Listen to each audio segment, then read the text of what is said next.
Bonjour et bienvenue à tous. Je parle de, je dis, la seule solution au conflit politique et social en Guinée, effectivement, c'est à travers les armes. J'insiste beaucoup là-dessus, je le dis à tout moment, c'est une sorte de leitmotiv dans tous mes discours. Je parle des armes, n'est-ce pas? Les gens peuvent se surprendre, mais comment ce monsieur qui se dit démocrate, n'est-ce pas, mais qui en même temps nous chante les armes, n'est-ce pas, qu'il faut les armes. Très bien. Alors, c'est ce que j'explique, cher moto guinéen. Alors, je dis bien, pourquoi cette solution? Parce qu'en Guinée, écoutez, on a tout essayé, hein, on a tout essayé normalement, disons pour les hommes normaux, n'est-ce pas? Je dis bien, mais écoutez, on passe par, disons, par le consensus, n'est-ce pas? Tout par le consensus. Ici, je m'adresse donc à une population intelligente ou aux dirigeants intelligents, n'est-ce pas? Ou aux intellectuels, vraiment aux intellectuels qui, en fait, sont désintéressés. N'est-ce pas? Dans cette situation, normalement, à travers le consensus, on arrive à résoudre le problème politique en Guinée. À travers seulement le consensus. C'est-à-dire, voilà, les hommes normaux, n'est-ce pas, qui s'asseyent autour de la table et discutent, si bien que, en fait, ils n'ont pas les mêmes idées, n'est-ce pas, les idées sont différentes, mais autour de la table, et trouver également l'idée centrale, autour de laquelle, bon voilà, il y a l'entente. N'est-ce pas? Ça, quand il est question, en fait, des hommes normaux. N'est-ce pas, dans une situation normale. Très bien. Et là, on a tout tenté pour pouvoir résoudre le problème guinéen autour de la table. Il y a eu pas mal de propositions. Passons par le consensus, discutons, communiquons réellement de manière proactive. Tout a été tenté. Et de l'autre côté, on accepte, c'est-à-dire le pouvoir accepte, mais qui vient effectivement pour jouer de l'enfantillage. N'est-ce pas? Qui ne fait pas le sérieux. Donc, tout a été tenté et ça a échoué. N'est-ce pas? Alors, voilà, mais si vous remarquez, et chaque fois qu'on prend les armes, hein, il y a un changement. N'est-ce pas? Un changement, bien sûr, pas un changement voulu. N'est-ce pas? Avec Lansana Conté, qui a pris les armes avec son groupe, il y a eu un changement. Après plus de combien d'années de la dictature de Sékou Touré, il y a eu un changement avec les armes. N'est-ce pas? On a eu Dadis Camara, il y a eu un changement. N'est-ce pas? Et Alpha Condé, dans sa folie également, est tombé, disons, grâce donc aux armes. N'est-ce pas? Alors, si vous remarquez, il y a eu tout de changements avec les armes. Dès que nous, en fait, saisissons les armes, il y a un changement. Mais malheureusement, changement avec des effets négatifs. C'est-à-dire qu'on n'est pas encore tombé sur des militaires qu'il faut. Des militaires rationnels. Comme on a connu dans d'autres pays, je prends le Ghana, un militaire rationnel. Même au Niger, n'est-ce pas? Alors, dans beaucoup d'autres pays. Très bien. Alors, c'est là le problème. Malheureusement. Donc, les armes, on en a pris en Guinée, n'est-ce pas? Je crois 3, 4 fois. Mais écoutez, voilà, le changement, pas dans le sens voulu. Maintenant, ne soyons pas pessimistes. Non, il faut toujours rester donc très positif, c'est vrai. Et parce que c'est sûr que ça viendra. On n'est pas condamné à être comme cela à tout moment, ça jamais. N'est-ce pas? Ce militaire viendra conscient, il y a le bon sens et qui travaillera avec la bonne foi, n'est-ce pas? Patriote qui aime la Guinée, qui est sensible, qui n'aime pas voir, en fait, les gens mourir dans la rue parce que tout simplement ils manifestent, les gens désarmés. On aura ce militaire. Ce militaire, il est là, sûrement il me regarde. N'est-ce pas? Très bien. Alors, bon, vous l'avez compris. Alors, pourquoi cette solution militaire? Parce que c'est seulement à travers cette solution qu'il y a un changement. L'autre solution, on a tenté, c'est-à-dire à travers le consensus, ça n'a jamais marché. Je ne dis pas d'ailleurs qu'on a tenté, non, on vient autour de la table, mais pourquoi discuter absolument rien? N'est-ce pas? Des tromperies. Et voilà pourquoi il faut insister sur ce côté-là militaire. Mais c'est vrai, avec Alpha Condé, vous avez compris, Alpha Condé mais était quand même, c'était de la folie ce monsieur. C'était de la folie. On a dit, mais il faut une solution militaire. Mais qui pouvait le penser? Mais il fallait cela. N'est-ce pas? Mais c'était grave, Alpha Condé. Il est tombé, n'est-ce pas? Par suite, disons, des crépitements, en fait, des armes, des Kalachnikov. C'est cela. Malheureusement, celui qui a fait tomber Alpha Condé, voilà, c'est un toto, un inintelligent, un vaurien, un barbare. Alors pensez-vous qu'on aura toujours des barbares? Jamais. Jamais. Le prochain sera un homme rationnel, un militaire rationnel, qui va unir tous les Guinéens. Ça, je suis convaincu à 100%. On aura ça. À 100%. N'est-ce pas?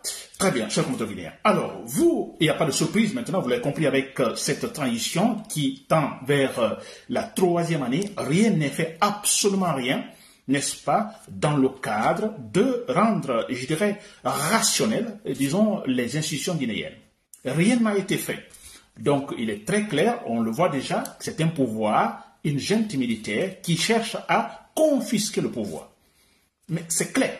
Tous les éléments sont là. C'est un pouvoir qui cherche à tout simplement confisquer le pouvoir. Et qui parle de confiscation du pouvoir, mais c'est clair, il y a l'instabilité qui suit.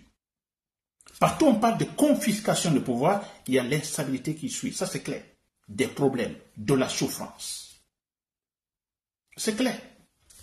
N'est-ce pas? Très bien. Alors, mais écoutez seulement, disons, la démarche ou les démarches de Bahouri, le nouveau Premier ministre. N'est-ce pas? Moi, ça me fait beaucoup rire, Bahouri, c'est vrai.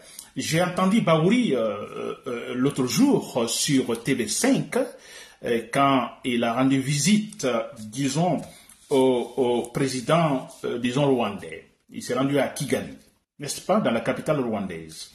J'ai écouté cette interview avec, disons, la journaliste qui lui posait des questions. Mais est-ce que vous avez vu Bahouri? Mais c'est quand même clair, c'est une télécommande, s'il vous plaît. Une télécommande, c'est-à-dire de toute façon, il y avait l'attitude d'un prêtre prêchant dans une église. C'est-à-dire, il est dans l'imagination. Vous savez, dans l'église ou dans la mosquée, alors, écoutez, c'est l'imagination. Alors, Bahouri, c'est effectivement ça. Les mots lui viennent comme ça. C'est comme un prêtre qui est en train de prêcher dans une église. Des mots de salam alek, par-ci, par-là. Même son ton, s'il vous plaît. Mais ça fait rire. Ça veut dire pas ça. Il n'y a rien de sérieux dans ce qu'il dit. Il est dans l'imagination, il est dans le rêve, mais c'est vrai. Alors, on lui parle, par exemple, de la situation économique en Guinée, n'est-ce pas? On parle d'une situation quand même très compliquée, n'est-ce pas? Économiquement, financièrement parlant.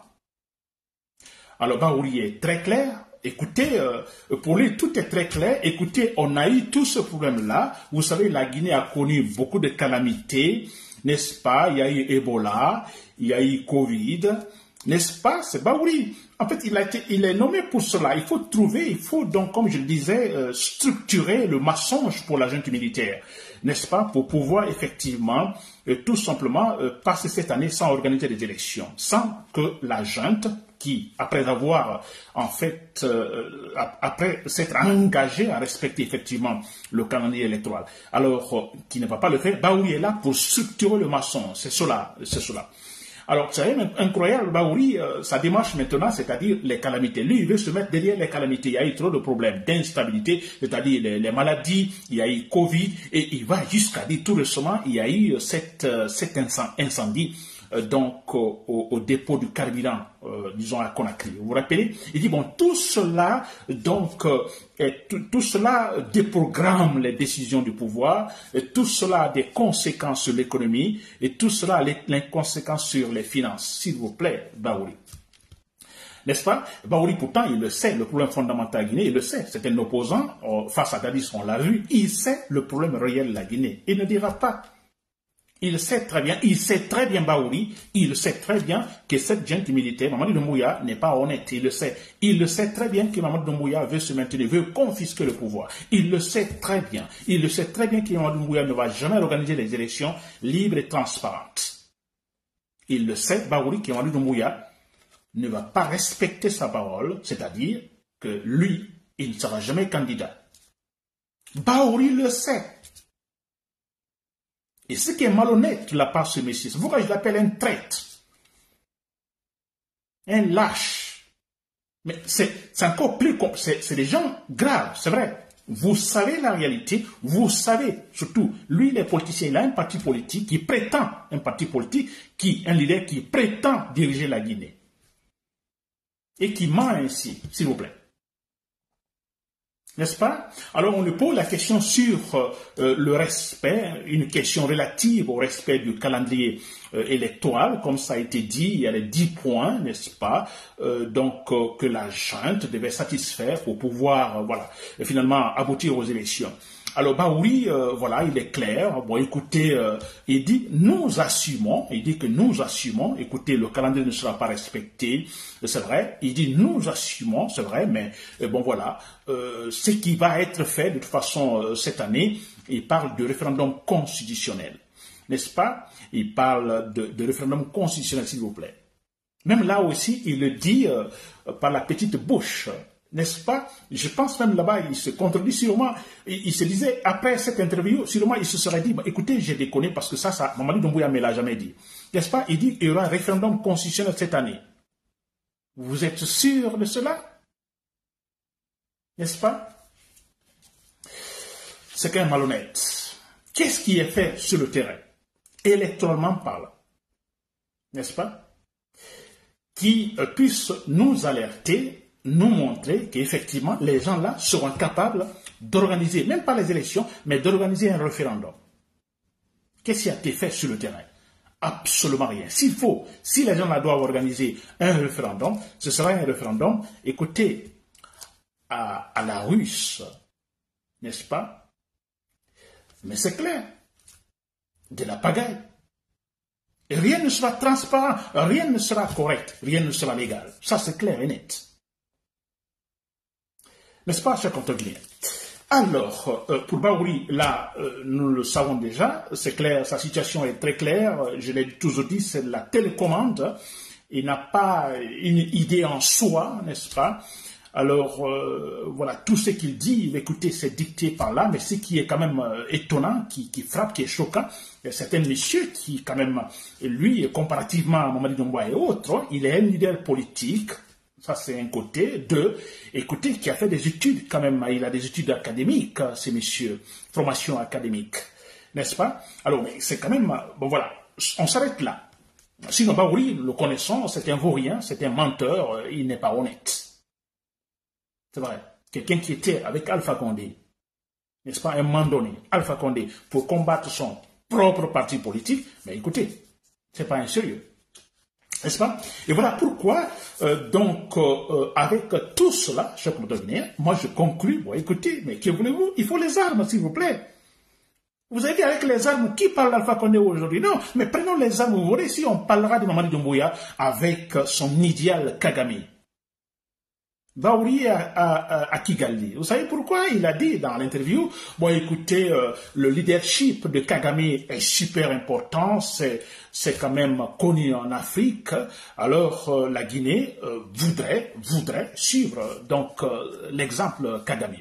N'est-ce pas? Et nous savons tous comment Kagame en fait gouverne là, et nous savons tous comment Kagame en fait a pu en fait cerner la stabilité, une stabilité qui vient, disons, voilà, du génocide.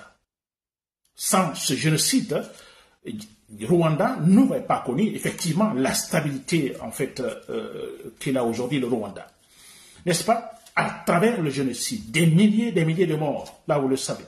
N'est-ce pas? Et là, c'était facile pour Kagame, parce que d'abord, la population est effrayée, ça c'est un. Deux, quelque part, si nous prenons l'entourage, il y a comme une sorte de pitié pour ce pays, n'est-ce pas, qui facilement peut avoir, disons, des prêts, n'est-ce pas, peut avoir finalement de l'argent à travers, disons, des organisations financières internationales. C'est cela. N'est-ce pas? Alors, Mamadi Doumbouya veut à la Kagame, n'est-ce pas? Pendant que le pays n'est pas stable, n'est-ce pas? Il y a une sorte de bombe à retardement. Et Mamadi Doumbouya veut, c'est-à-dire, il voit seulement le résultat de Kagame, il ne voit pas d'où vient ce résultat Kagame. Et ça, c'est le problème. C'est là le point, cher compatriotes guinéen. N'est-ce pas? La stabilité. Comment avoir cette stabilité en Guinée? N'est-ce pas? Mamadi Doumbouya veut, c'est comme si vous avez de la plaie sur vous, n'est-ce pas, vous mettez seulement le pansement, vous ne mettez pas autre traitement, n'est-ce pas, produit par exemple pour détoxiquer par exemple, disons la plaie, autre chose, laver, non, vous prenez seulement la bande et vous mettez, vous dites, bon, ça va, c'est guéri. C'est ce que Mamadi Doumbouya est en train de faire, c'est-à-dire, bon, écoutez, on prend le résultat Kagame, voilà, en Guinée, et puis voilà, on oublie ce point super important, la stabilité, un pays qui n'est pas stable. N'est-ce pas, ça compte bien? C'est quand même incroyable. On a Baouri qui va il va à Djibouti aussi. Djibouti, vous le savez, on a un président qui qui est sur son 5e mandat présidentiel. N'est-ce pas? Voilà les exemples, les références pour Mamadi Doumbouya, cher compatriotes guinéens. N'est-ce pas? Voilà pourquoi je vous dis que ceux qui pensent qu'on pourrait facilement résoudre le problème politique guinéen à travers le consensus, à travers la bonne communication, non, c'est pas possible, c'est pas vrai. Il faut les armes. Chers compatriotes guinéens dans l'armée, vous prenez les armes. N'est-ce pas? Tant pis ceux qui disent que, écoutez, les armes, on aura encore le même résultat, tant pis. Qu'on ait le même résultat, on continue comme ça, on tombera sur le bon. Ça, c'est clair et net. N'est-ce pas? On n'est pas pressé, on ne fait pas tout ça pour nous, on fait pour les autres générations. C'est là le problème, surtout africain, guinéen. N'est-ce pas? On dit, bon, nous faisons et nous voulons nous-mêmes voir le résultat. Non, nous nous battons pour que les enfants de demain voient le bon résultat. Nous ne battons pas pour nous ne pouvons pas voir la Guinée réellement démocratique, réellement un pays qui travaille avec la transparence, avec des structures politiques solides et consolidées, sans problème. Donc, les présidentielles qui se passent sans aucun problème. Sûrement, on ne verra pas cela. Mais on se bat aujourd'hui pour que nos enfants, demain, puissent vivre un tel spectacle politique attrayant. C'est ça, chers compatriotes guinéens, n'est-ce pas? Alors, chers compatriotes guinéens, les militaires, je vous le dis, les militaires, il y a plusieurs solutions. Vous éliminez Mamadi Doumbouya, n'est-ce pas? Le reste, bon, écoutez, c'est la queue. Vous l'éliminez. Je crois que ce n'est pas compliqué. Vous êtes nombreux dans l'armée, vous connaissez la situation, vous savez ce qui se passe. N'est-ce pas? Vous connaissez mieux la Guinée que Mamadi Doumbouya. Donc, je pense à Pivi, par exemple. Vous pouvez mieux faire tomber Mamadi Doumbouya. Et vous savez ce qu'il faut faire. Gare à vous, effectivement, peut-être de répéter la même chose. Parce que si vous le faites, vous serez terrassé. On sera là encore pour dire, il faut encore les armes. N'est-ce pas? Allez-vous accepter cela? Ce cap d'inintelligence extraordinaire que nous connaissons seulement en Guinée? N'est-ce pas? Vous criez, ah, il n'est pas bon, il n'est pas bon. Vous l'enlevez et finalement, il n'est pas bon. Écoutez, vous faites la même chose. On a vu Alpha Condé crier sur Lansana Conté. Il est mauvais, il ne connaît rien, il n'a pas étudié, il n'a même pas de diplôme, tout ça. N'est-ce pas? Il parle mal, etc., etc. Et quand lui, Alpha Condé, qui se dit être, ne sais pas, docteur, ne sais pas, Sorbonne, quand il arrive au pouvoir, qu'a-t-il fait, lui, Alpha Condé? N'est-ce pas? Mamadi Doumbouya terrasse, disons, Alpha Condé. Vous voyez ce qu'il a dit? Bon, écoutez, le pays était dans la pagaille, rien ne bougeait. Écoutez, c'était pas possible. Mais qu'est-ce qu'il est en train de faire, lui, Mamadi Doumbouya? N'est-ce pas? Finalement, on veut un militaire, un autre qui vient, qui dit, bon, écoutez, Mamadi Doumbouya, vous avez mal fait, et voilà ce qui ne va pas. Nous nous occupons du problème réel. N'est-ce pas? C'est comme Guinée. Et ça, c'est bien possible. À travers, disons, des méthodes à la Bayere Maïnassara, c'est-à-dire que, bon, écoutez, il n'est pas question de structurer un coup d'État militaire, il faut agir de manière isolée, n'est-ce pas? Vous le faites, je vous assure que toute la Guinée vous applaudira sans aucun problème, sans doute. N'oubliez pas de vous abonner et d'activer la cloche de notification pour rester informé de nos prochaines vidéos. Restez à l'écoute pour les développements passionnants à venir.